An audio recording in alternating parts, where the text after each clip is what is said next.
Hello， 大家好，我係莎莎。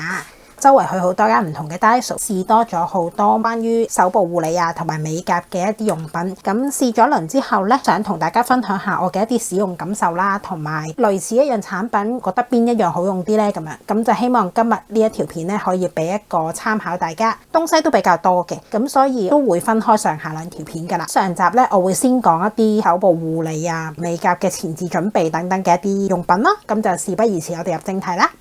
好，第一個咧就先講咗呢個 hand cream 先啦。咁之前咧呢個 perfume hand cream 呢條 line 咧係搶到斷晒貨，不過即係 Daiso 其實動作都好快嘅，佢哋就會盡快補貨啦。而家咧已經周圍其實都好齊全貨噶啦。咁佢同一個系列咧，亦都出咗隻叫 perfume gel， 咁就更加輕身一啲。呢個系列咧 total 出咗6隻味嘅，最出名咧就因為藍色呢一個係有啲似一隻香水個味啦。咁我試完咧都真係覺得有啲似嘅，於是買咗一支之後咧，我就買埋其他嗰啲顏色，咁一個系列咁儲齊。呢個味當然就唔會好似香水咁 last 咁耐啦，只係約莫可能半個鐘度。佢呢個 cream 咧其實本身都已經幾輕身下噶啦。咁我搽少少喺隻手度捽開咧，佢好快就已經會吸收晒。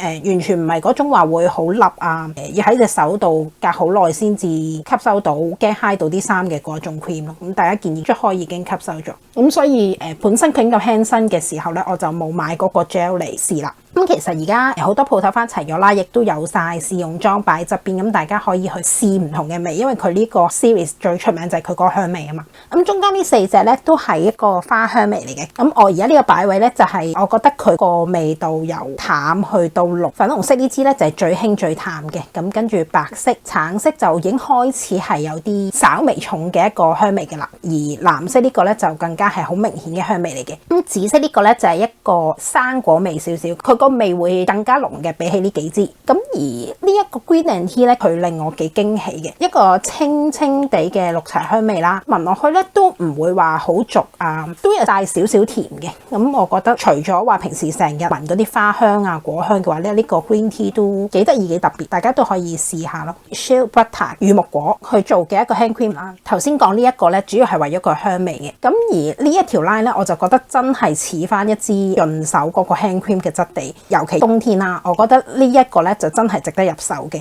咁你見佢嗰個質地咧，擠出嚟都比頭先嗰個 perfume cream 係結身啲啦，同埋搽上手咧，捽開佢都真係有質感份量嘅。其實你話夏天如果用佢咧，我覺得都還可以。如果你嘅手同我一樣都係幾乾容易起倒刺嗰啲人咧，我覺得呢一個 cream 咧會更加適合嘅。咁佢出咗2個味啦 ，Oriental Floral 咧就比較輕一啲淡少少嘅，咁個香味就好快其實已經會散嘅啦，適合啲唔係好中意香味重嘅人啦。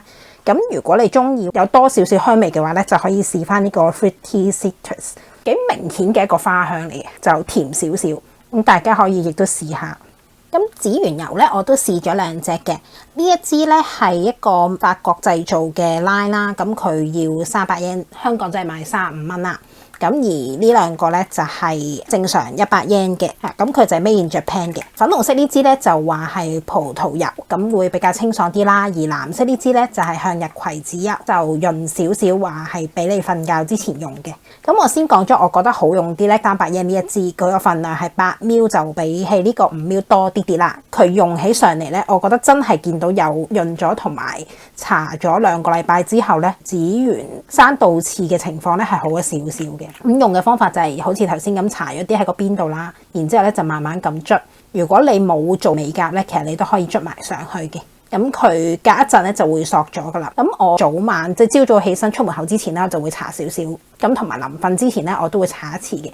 咁至於呢2支咧，個分別不是很大，即係冇話好明顯覺得呢一隻潤啲定點。唯一我講到嘅分別咧，就係我覺得葡萄柚呢支咧係嗰個油益味重啲，即係衰啲講就係臭啲啦。咁呢一個咧就會係一個滾珠裝，因為滾珠嘅關係咧，你要碌2-3下咁嗰啲油先出嚟啦。咁亦都係碌勻咗之後咧，就捽佢嘅。我用咗2星期，我嗰陣時就左手係用藍色呢支啦，右手用粉紅色呢支，都唔覺得有好大嘅進步咯。不過我諗到一個方法，唔好嘥咗呢2支嘢。頭先咪提過呢個 perfume cream 咧，唔係好夠潤嘅，可以將佢2個加埋一齊用。咁因為佢本身嗰個味都唔係話好重啦，咁我就喺個手上面咧就碌幾下，然後咧就再搽少少 cream。大家有聽過水油平衡噶嘛？如果你隻手太乾咧，係會吸收唔到嘅。咁但係你有一啲媒介俾佢，例如一個 hand cream 咁樣咧，撈勻咗再搽上隻手度，咁嗰個油就會同你個皮膚嗰個配合做得好啲咯。嗰支 hand cream 就會潤身啲啦，同埋亦都唔會話有陣油嘅味撈咗落去怪臭味咁樣咯。咁呢一支咧同頭先個指緣油好似啦，但係你見啲字咧係完全唔同嘅。呢一支其實係個冇臭味嘅卸甲水，咁你見佢嗰個 liquid 都係比較稀身，將搽咗指甲油嘅手指喺佢上面碌碌碌，隔一陣咧就用嗰個化妝棉抹咗佢，咁就 OK 嘅啦。咁但係大家記住啦，佢唔係攞嚟卸甲油 gel 嘅，佢只係攞嚟卸指甲油嘅啫。我用指甲油用佢落咧都係麻麻地。其實呢一個咧係我之前喺日本嘅 Daiso 嗰度買嘅，咁佢都係100 yen嘅啫，有3個色。不過冇乜分別，佢個成分都係差唔多咁樣啦。咁你擰開佢咧，就會係一嚿咁樣嘅棉花啦。係入邊啲顏色，因為我已經用過好多次。咁你就將搽咗指甲油嗰隻手指插落去，用少少嚟壓一壓佢，跟住轉2-3下，咁掹翻出嚟咧，就已經會將啲指甲油卸得好乾淨噶啦。咁如果你覺得啲邊位仲有少少嘅，你可以再插入去，再針對嗰個位捽多2捽咯。通常1至2次我掹翻出嚟咧，都已經係卸到乾淨晒噶啦。即係但係好無奈地，香港我好似仲未見過有得賣啦。咁大家一齊努力啲，說服香港 Daiso 入貨 Nail Kiss 咁嘅嘢，咁我哋就可以一齊喺香港買到呢一個嚟用啦。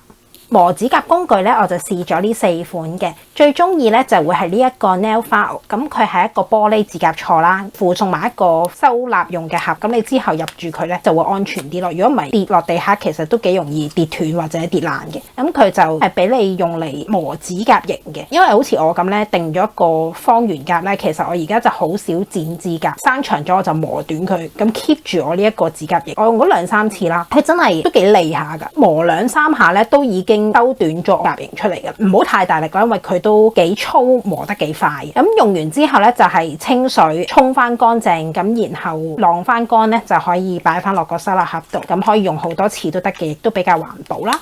咁第二個咧就係個粗錯嚟，一面係150啦，一邊係100啦。number 越大其實就係越粗咁解。每邊都有3層嘅，側邊睇就會見到佢好似啲皮膚咁樣咧。如果磨到佢唔再鞋啦，咁你就可以搣起唔再鞋嗰片，咁就繼續用下邊咯。咁呢個其實都 OK 嘅，佢都係幾粗下啦。咁150呢邊你就可以即係收甲型啊，或者 gel 甲你想磨咗面個封層咧，都可以用佢啦。其實呢一個都 OK 嘅，只不過係如果我淨係攞嚟打磨指甲嘅話咧，我就覺得呢個玻璃銼就真係快啲啦，同埋亦都環保啲啦。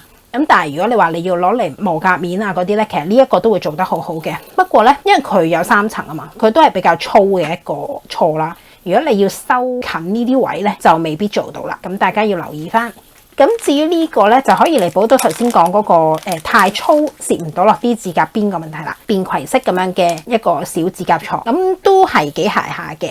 但係佢就比較薄身，變咗你就可以攝入呢啲位嗰度磨邊角啊都可以咯。咁同埋佢咁樣細支啦，我通常如果收10隻手指嘅話咧，一支都可以用到2至3次嘅。咁佢一 pack 就有15支，咁細支又方便啦。如果想帶出去旅行啊嗰啲用咧，呢個都非常好嘅。咁所以我都幾推呢一個指甲銼。至於最後呢一個咧，佢就係收甲加打磨嘅一個6面嘅收甲工具嚟嘅，咁佢就貌似好方便咁啦，講話有晒 step 1 2 3 4 5 6咁樣，咁提住你就，總之你逐個 step 跟住用得噶啦。咁1咧就係比較鞋嘅，就攞嚟俾你收個指甲長度啦。咁然後2至6咧就你逐個 step 咁樣去打磨你嘅甲面。咁呢嚿嘢就其實我覺得唔係好 perform 到你原本 expect 佢會做到嘅嗰個功能嘅。首先第一就係佢個 step 1咧真係唔夠鞋啦，要攞佢嚟收甲嘅話，即係收到天荒地老都未磨完咁樣啦。咁然後2、3、4、5咧，其實我就覺得唔需要咁多個 step 去打磨甲面嘅，一個粗少少再加個有少少2個 step 都已經好足夠噶啦。咁至於呢個拋光咧就 OK 嘅，正常